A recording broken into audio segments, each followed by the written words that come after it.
A galera gosta muito de usar o exemplo do Neymar. O Neymar é um assalariado, então a princípio ele não seria um capitalista. Porque ele não é, né, o dono do meio de produção. Mas ele é muito rico. Primeiro ponto, ser capitalista não tem a ver com poder de consumo. Você pode ter um alto poder de consumo e ser um trabalhador. Esse é o primeiro ponto. E o segundo ponto que eu quero chamar a atenção é o seguinte. Tá, se o Neymar parar de jogar bola, ele vai ficar pobre? Não.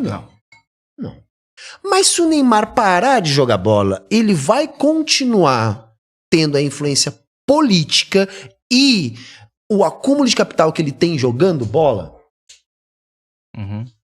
Não, eu acho que ele tá mais para um trabalhador, mas ele é, apesar do... Tá entendendo? Ele deixa... Por que ele não pode que ele seja dono do clube, Por isso né? que ele não pode parar de trabalhar. Porque se ele parar de trabalhar, né, ele não vai mais ter essa renda que confere a ele esse status, essa situação e tal. Ele vai continuar sendo um cara rico. Mas ele vai poder deixar 2, 3, 4, 5 gerações pra frente sem ter hoje, que trabalhar, talvez. Não é o melhor exemplo, porque eu acho assim... Eu citei porque a galera gosta de citar o Neymar, né? Mas assim, hoje em dia, tá?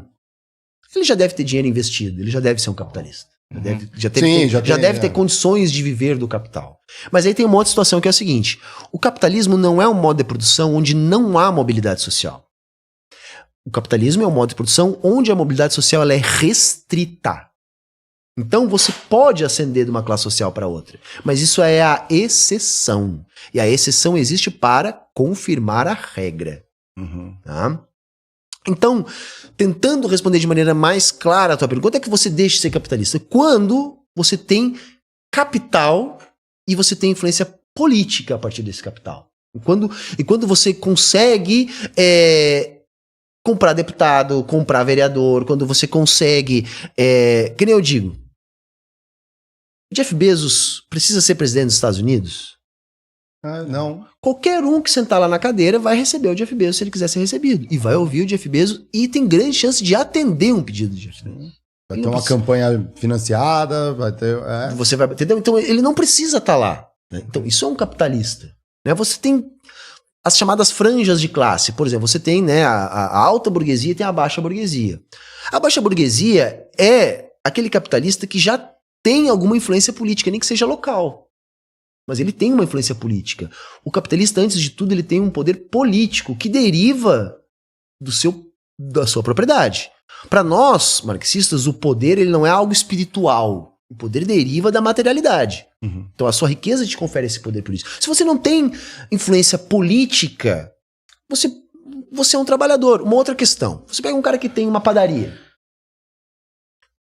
Ele tem um meiozinho de produção. Não dá pra dizer assim, mas vai. Se não seria bem entregar trigo pra ele, acabou a padaria. Só pra ficar mais didático aqui, vamos tratar dessa maneira. Mas o dono da padaria é um trabalhador. Se ele parar de trabalhar ali, já era pra ele. Entendeu? Então, na verdade, ele é um trabalhador. Ele é, no máximo, um pequeno burguês. Né? Um pequeno burguês, ele é um classe trabalhadora. De repente, ele vai ter um pouco mais de poder de consumo, ele vai ter uma situação um pouco melhor, mas ele continua dependendo do trabalho dele pra ter a renda. Né? O capitalista, ele vive do trabalho dos outros... E com o seu capital, ele ainda consegue ter influência política na sociedade. Tá? Então, o que determina é a posse de capital. Não há capitalista sem capital. Né?